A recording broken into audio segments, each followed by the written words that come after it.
قال الله تعالى في كتابه الكريم أعوذ بالله من الشيطان الرجيم أم حسبتم أن تتركوا ولما يعلم الله الذين جاهدوا منكم أم حسبتم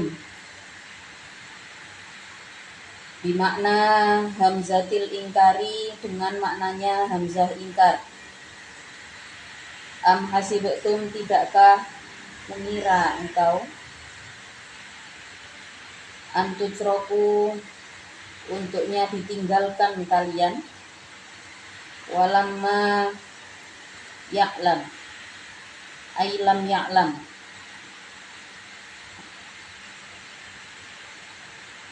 dalam keadaan belum melihat atau mengetahui siapa Allah ilma duhurin dengan pembuktian, alladzina pada orang-orang, jahadu yang berjihad siapa alladzin minkum dari kalian, diikhlasin dengan ikhlas,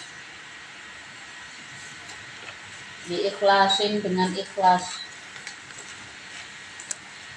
walam yattakhidu dan tidak mengambil siapa alladzin, walam yattakhidu dan tidak mengambil siapa alladzin min dunillahi dari selain Allah, wala rasulihi dan tidak dari utusan Allah, wala rasulihi dan tidak dari utusan Allah, walal mu'minina dan tidak atau dan selain orang-orang mukmin mengambil walijatan pada teman setia, walijatan pada teman setia, bitonatan artinya teman, wa auliyaan dan kekasih. Al makna adapun maknanya ayat itu walam yudhar selagi belum ditampakkan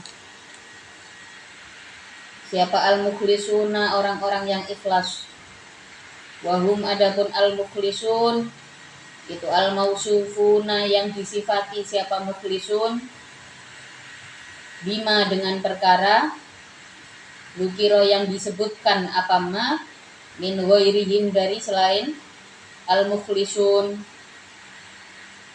Maksud daripada ayat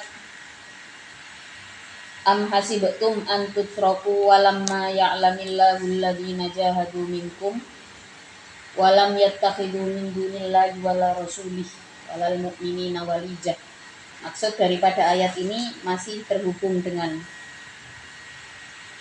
ayat sebelumnya mengenai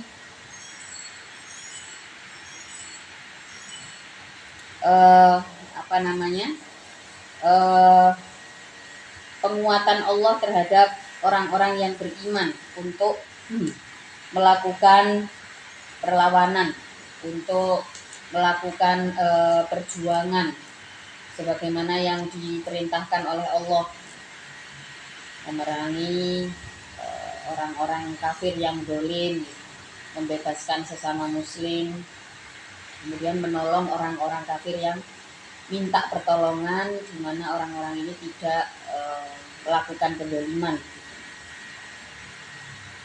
Kemudian ayat ini menjadi satu ucapan gitu ya dari Allah. Am hasibtum an tutraku, apakah kalian mengira bahwa Allah akan meninggalkan kalian? Maksudnya jangan mengira bahwa Allah akan meninggalkan kalian. Situasi ini terjadi, ya, situasi sulit itu terjadi karena Allah ingin melihat perjuangan orang-orang yang beriman. Walamma ya'lamillahu alladzina jahadu minkum. Allah tidak mungkin meninggalkan. Apakah kalian mengira bahwa Allah akan meninggalkan kalian, gitu ya? Sementara yang sebenarnya adalah Allah pengen ngetes, gitu. Allah pengen ngetes siapa di antara orang-orang yang beriman itu yang bersungguh-sungguh. Di antara orang-orang yang beriman di antara kalian itu siapa yang bersungguh-sungguh. Di sini dikatakan kesungguhan itu dalam bentuk apa? Walam yattakhidhu min dunillahi wala rasuli walal mu'minina walijah. Di mana seseorang itu tidak mengambil teman setia, tidak mengambil teman setia selain Allah, para rasul dan sesama mukmin. Nah, kalau di sini yang dimaksud walijah itu ada apa ya? Kayak keberpihakan. Nah, jadi situasi sulit itu di mana orang-orang mukmin harus menghadapi situasi pembangkitan. Jadi kan kalau di dalam sejarah itu ada tahapan yang mati gitu. Biasanya dari penyadaran bahwa oh ya sepertinya apa namanya kayak satu negara gitu ya yang sudah bertahun-tahun dijajah masyarakat kemudian ada penyadaran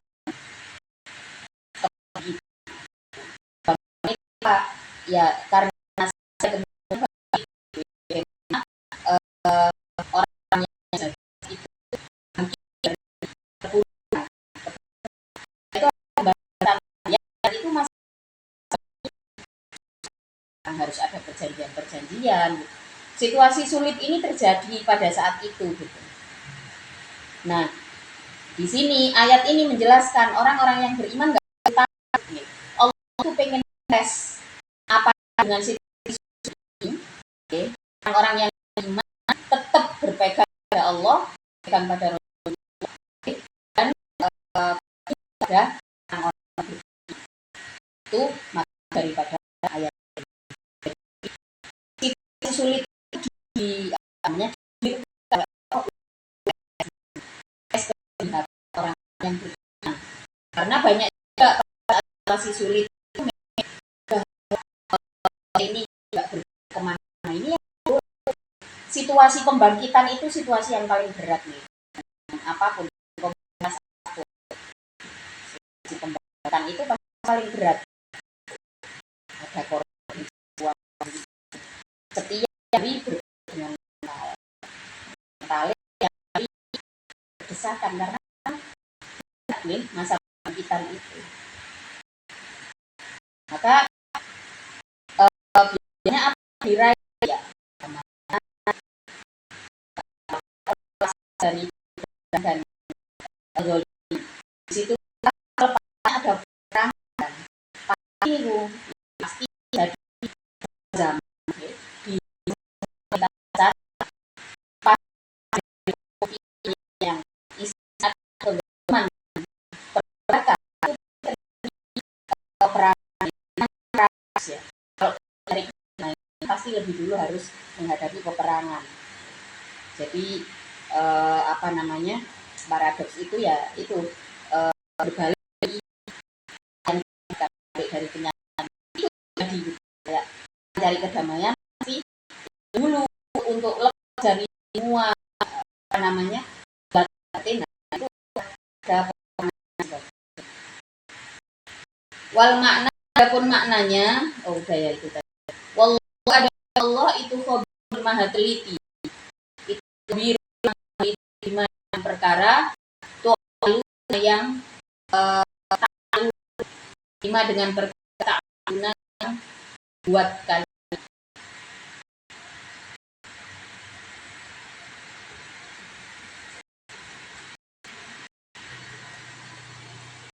maka kebijakan itu tampakkan kebijakan kita ada sesuatu benar itu kita perlu takut atau bagaimana benar salah itu kita nggak padanya itu adalah kalau ada dua dimana sisi kita adalah siapa misalkan apa namanya ya kita orang biasa rakyat gitu ya pada saat itu juga masyarakat yang tengah-tengah ini dibodohi oleh satu sisi begitu Nah, kalau situasi ini terjadi sebenarnya patokannya mudah. Kita pilih kelompok yang di situ tidak melakukan kedoliman dan perbudakan. Oh, ini benar. Ini hak. Kelompok yang memberikan keamanan, memberikan pembelajaran, membiarkan orang-orangnya bertumbuh. Nah, ini sudah pasti kelompok yang baik. Kalau kita merasa apa-apa, minimal kita gunakan keberpihakan kita. Contoh paling mudah adalah pada saat pilpres.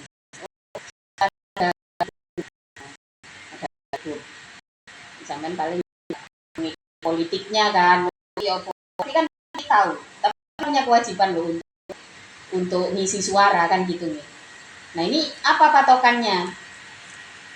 Mungkin sederhananya begitu ya. Ini contoh paling sederhana. Apa nih ya? Kita perlu lihat programnya. Kita juga perlu lihat latar belakangnya gitu nih. Maka apa namanya? Ya, juga ada cara juga. Ini tentu kita sekarang ya, walaupun yang seperti itu sudah diatur oleh apa namanya, oleh global gitu. Ini nanti pasti yang menang ini gitu. Sebenarnya sudah diatur, tapi kan ini saya bikin contoh yang paling sederhana. Jadi keberpihakan kita kepada sesuatu yang baik, ya, itu harus. Jangan gampang-gampang jadi orang yang sok-sokan moderat. Ya. Jatuhnya apa? Jatuhnya malah jadi orang yang tidak berkarakter. Kita harus menentukan keberpihakan. Orang itu bisa menentukan keberpihakan, maka akan ada kemungkinan, ya, besar kemungkinan dia bisa memimpin.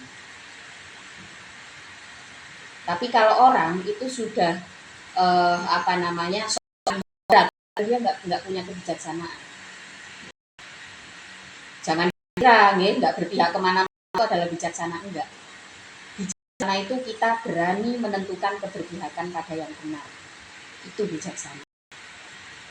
Tapi kalau soal moderat, berada di tengah, itu bukan bijaksana, tapi pengecut. Karena suara kita didengar nih misalkan.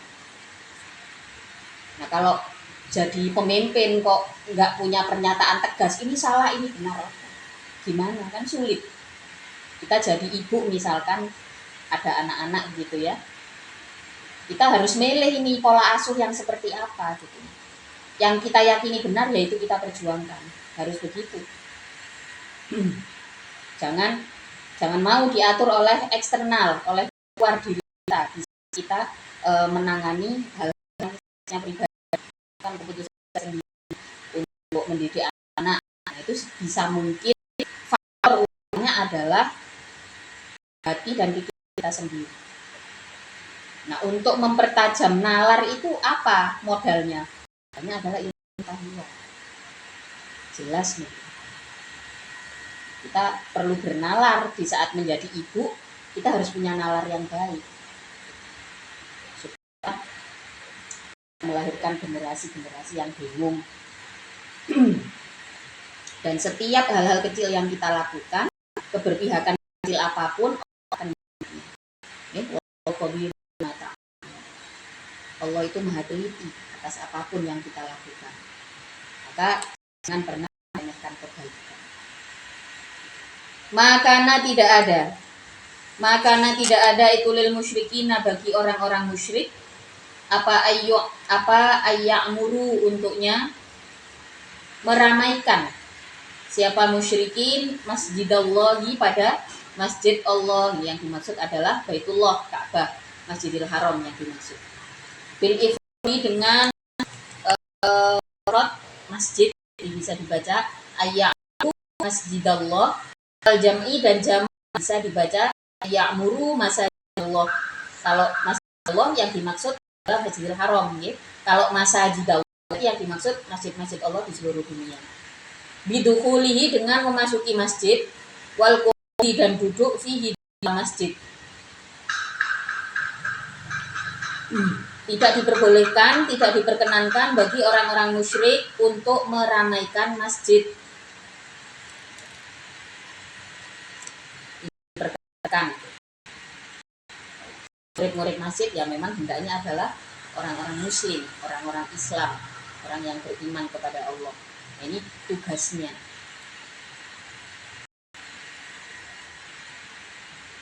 Syahidina dalam keadaan menyaksikan siapa musyrikin ala anfusihim atas dirinya. Musyrikin bil kufri dengan kekufuran. Kalau menolak kebenaran Allah maka tidak diperkenankan untuk masuk masjid.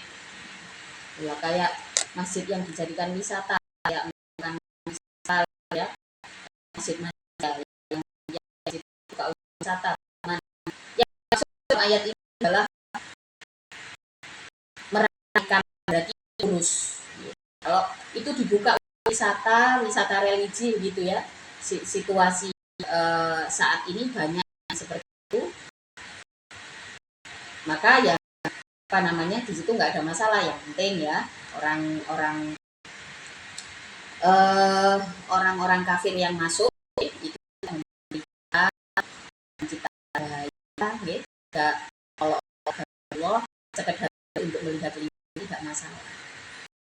Boleh, jangan sampai masjid kok pengurusnya wong kafir, itu ya nggak boleh. Kok sing murid-murid wong kafir. Kalau misalkan pembiayaan bagaimana sebenarnya ya, kalau merujuk pada ayat ini pembiayaan nggak masalah. Nggak boleh itu adalah jadi pengurus masjid. Pengurus masjid bikin kegiatan gitu ya, jadi marbot itu nggak boleh. Kalau pembiayaan harus jangan ya, masalah rumah ibadah membiayai lain.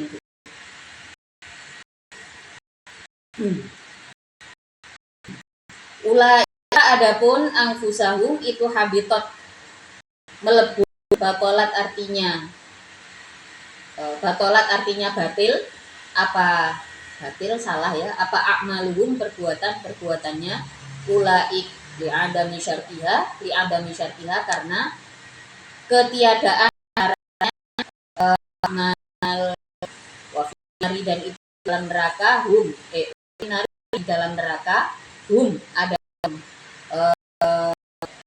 musyrikin tetap siapa musyrikin. Yang di ayat berikutnya dijelaskan innama yu'maru sesungguhnya meramaikan masajidallahi pada masjid Allah sama iman siapa billahi Allah dan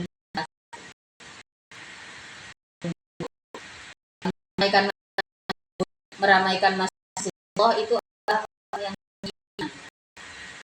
iman pada Allah, iman pada akhir, aqama sholat, mendirikan sholat, ya, aqama tidak mendirikan sholat, wa dan menaikkan zakat. Alam yaksha dan tidak dan pada illahi Allah kepada Allah hendaknya membuka masjid yang meramaikan kepada Allah. Ini pada akhir mereka yang mendirikan sholat dan tidak takut kecuali yang meramaikan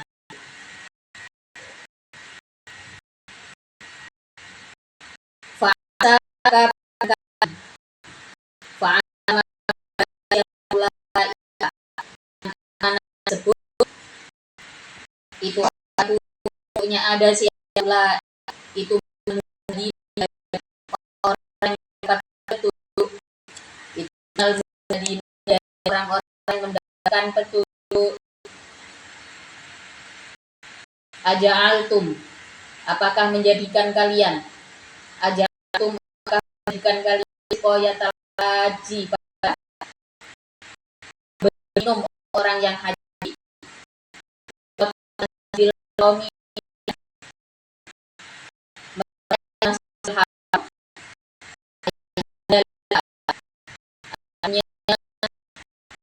penduduk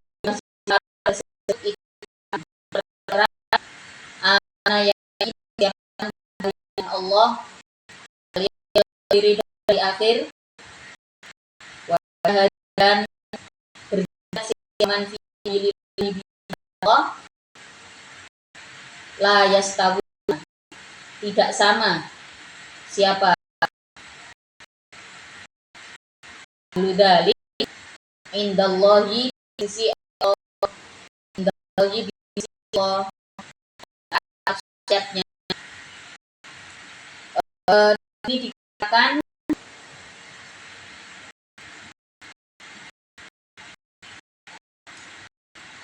fa'alayaku minal muhtadin, yang orang yang beriman ya, terkenal diharuskan untuk merasakan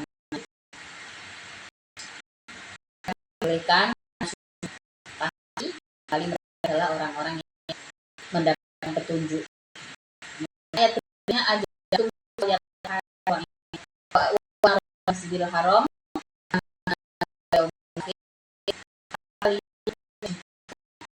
yang minum raja dan orang yang Masjidil Haram itu orang beriman.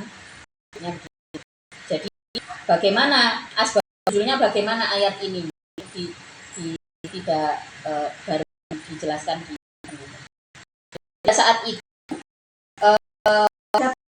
dari ahli mengatakan dalam tafsir kafir mengatakan bahwa saya Masjidil Haram memberi haji ramai Masjidil Haram penduduk Masjidil Haram utama jadi mereka dari orang yang beriman, mereka orang-orang kafir tapi memberikan kepercayaan iman pada orang yang berhaji itu iman pada orang yang haji.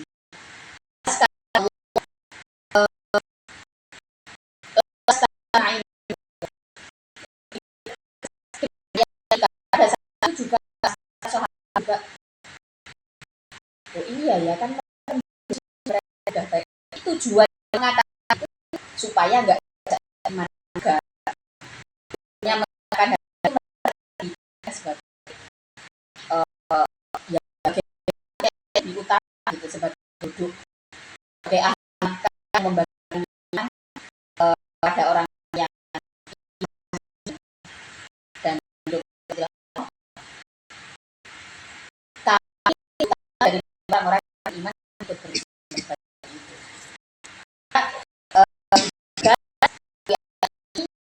pada saat itu juga banyak yang cocok ya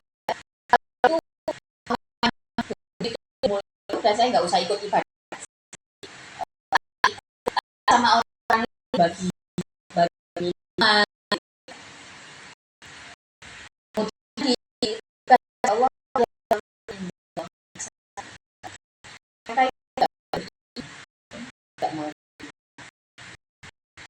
ini di Allah fil fadli di dalam keutamaan Allah itulah tidak menemukan siapa Allah yang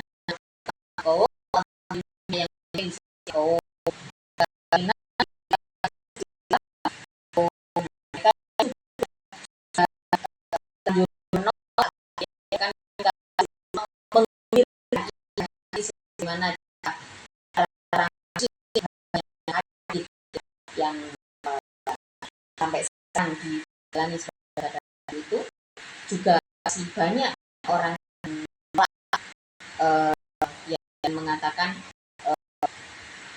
dengan mengatakan hal-hal seperti tadi ya bahwa diminum kepada jamaah haji itu lebih utama daripada orang yang beriman berjihad. Jelas keutamaannya tidak sama. Jelas keutamaannya tidak sama. Jadi orang ini zalim secara umum, ya. Penggiringan publik yang dilakukan termasuk kezaliman. Buktinya Allah kata pada akhir ayatnya wallahu la yahdil qawmal zalimin. Mereka kan menggiring opini masyarakat bahwa yaitu tadi opini masyarakat bahwa enggak perlu beriman kok gitu, enggak perlu ikut haji kok gitu. Yang penting sebagai penduduk asli ya saya ini enggak perlu beriman, saya ini sudah lebih kan sama dengan penggiringan ini toh.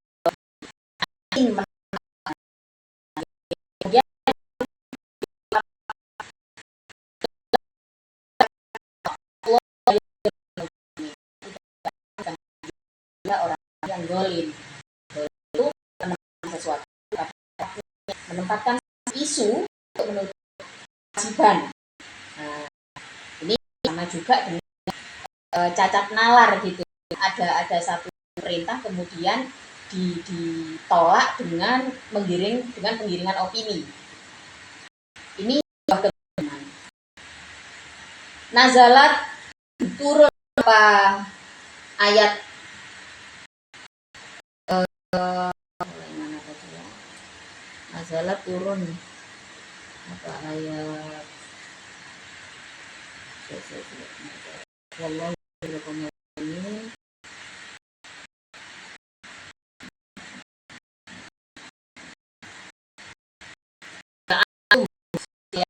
haji Rob karena menolak aman orang kola yang berkata siapa yang tersebut wahwa adapun man itu al-abbasu al-abbas awwairu atau selainnya al-abbas. Jadi ada orang-orang yang memberikan pernyataan seperti itu, nah kemudian ditolak dengan ayat itu tadi ya yang dikatakan kalau di namanya dalam tafsir agak panjang, dipisahkan dulu tanya terus kemudian baru dijelaskan turunnya ayat. Masih jalan paling C dimasukkan gitu ya, tapi kalau kita mau paham nggak bisa cuma pegang satu ini gitu. Wallahu la yahdil qaumadz dzalimin. Dikit lagi nih. Alladzina adapun orang-orang alladzina orang-orang yang iman siapa alladzin wa dan hijrah apa alladzin dalam perjalanan siapa di jalan Allah bi amwali hartanya Allah wa anfusihim dan nya alladzin itu gomu lebih besar, lebih tinggi apanya darajatan, derajatnya, rutbatan artinya posisinya indallahi di sisi Allah min ghairihim dari selain alladzina amanu wajahadu alladzina amanu hajaru wajahadu orang iman berhijrah di sisi Allah lagi dengan harga dirinya jelas derajatnya tinggi di sisi Allah. Maka sebagai orang yang beriman kita harus punya daya finansial, daya bakat gitu ya. Sebagai orang yang beriman harus punya. Kita kan juga pengen gitu ya, keimanan kita itu derajatnya mulia di sisi Allah. Orang nggak kerja kok ngomongnya paling penting aku ikut derajat Gusti Allah, yang paling penting itu pandang Gusti Allah, nggak pernah zakat, nggak pernah sedekah, jelas tidak sama. Ayatnya ada ya, ayatnya ini jelas di sini memberi secara rinci orang yang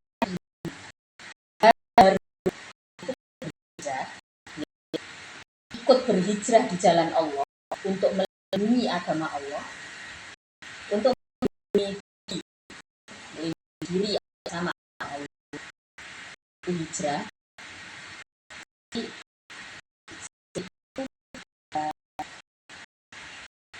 bisa dipastikan ya, hijrah itu kan situasinya adalah kalau kita belajar tentang sejarah hijrah yang dilakukan oleh Rasulullah berhijrah. Kenapa Allah memerintahkan Rasulullah berhijrah? Itu karena Rasulullah harus melindungi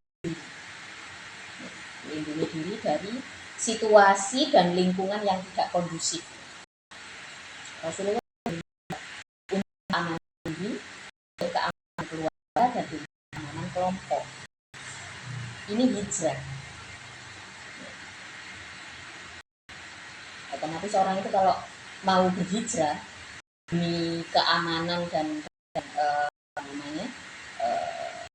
perlindungan dirinya, otomatis kan berbeda dengan orang yang bisa melindungi diri, ya kan? Otomatis berbeda dengan orang yang memaku dirinya untuk menjadi racun bagi orang lain. Apa-apa itu?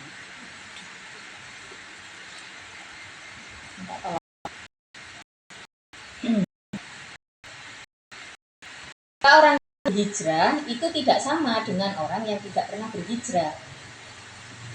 Jadi tetap berbeda.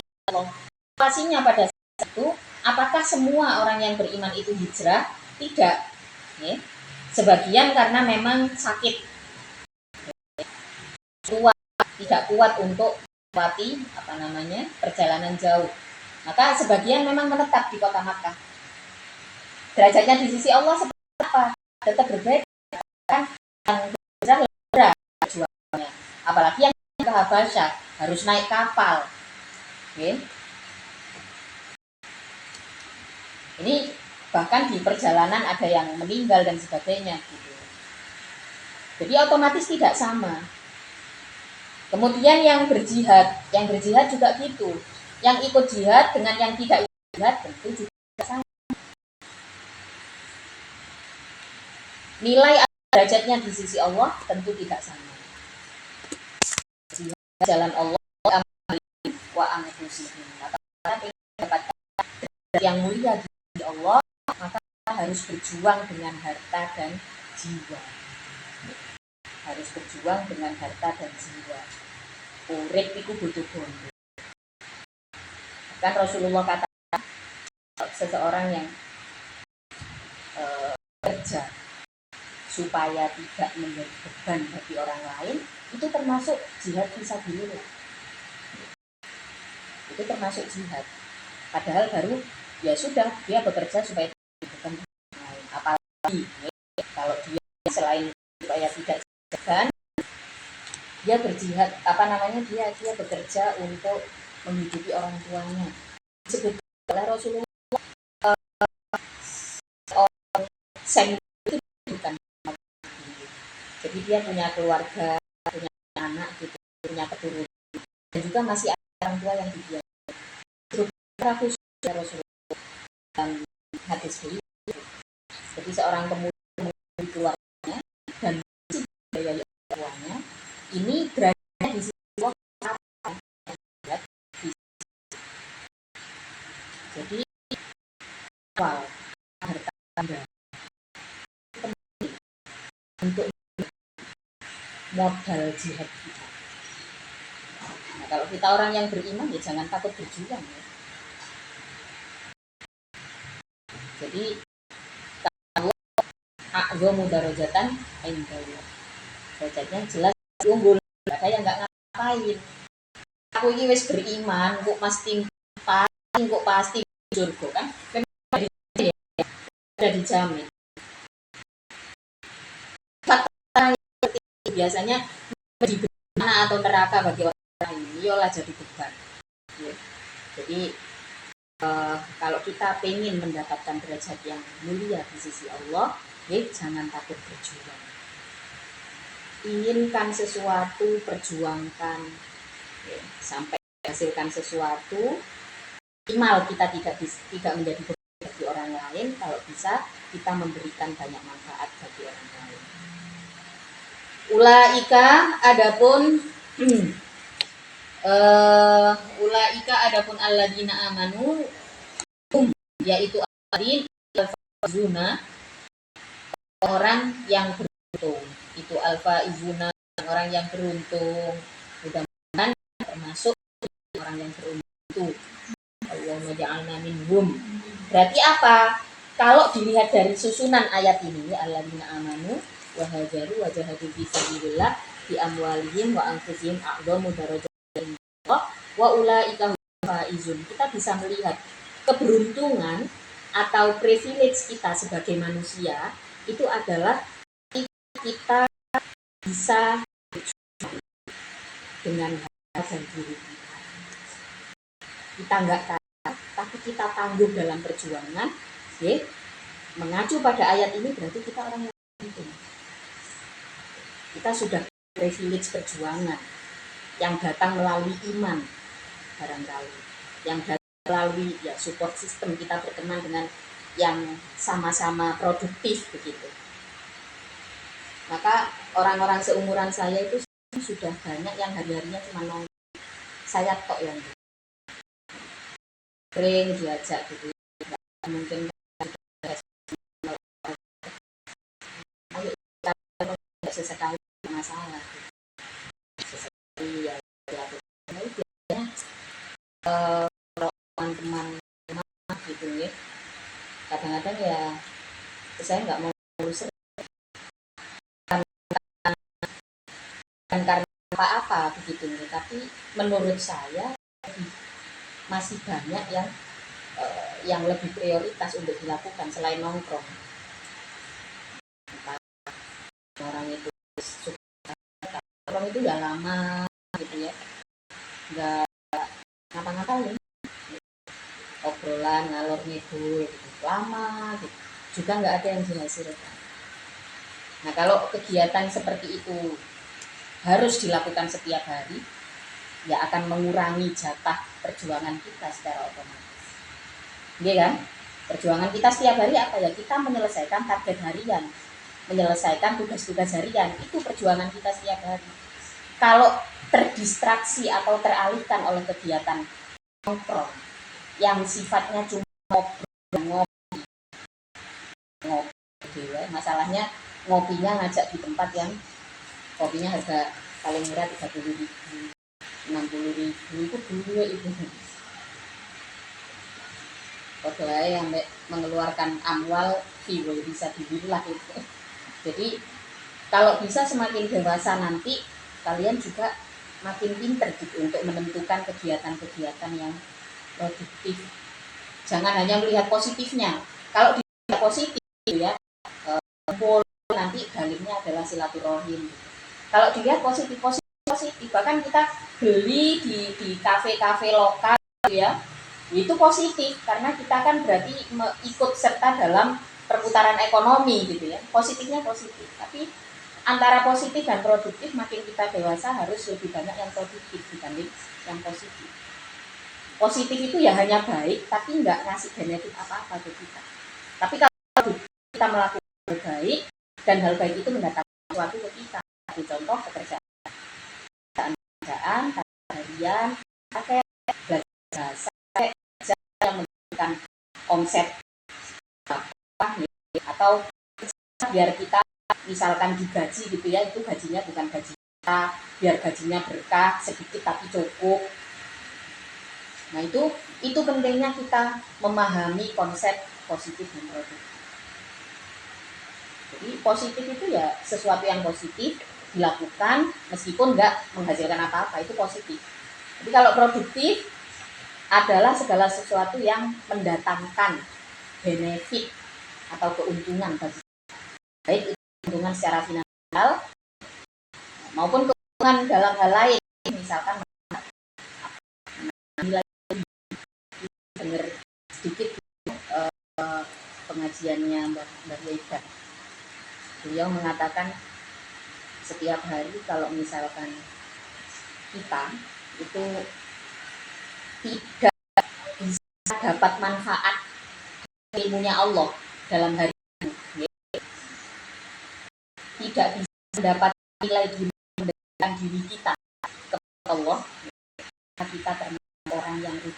Maka hari itu kita masuk yang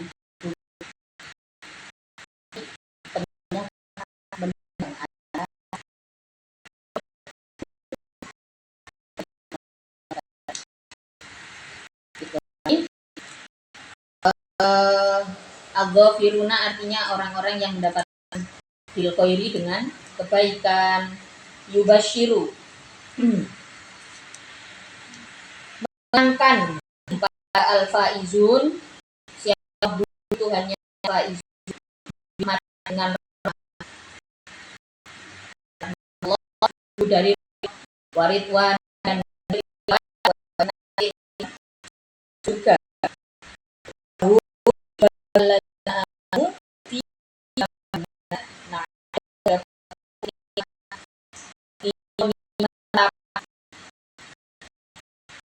dan menetap dalam keadaan selama nanti setelah hari kiamat. Kalau dunia apa? Adalah ketenangan batin. Surga dunia itu ketenangan batin. Kita capek kerja daripada kita capek nganggur. Yo, nganggur sama perusahaan sama itu enggak yang enak kita capeknya karena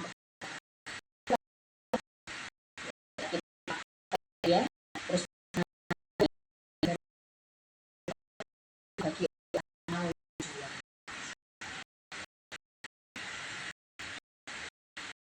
kalau enggak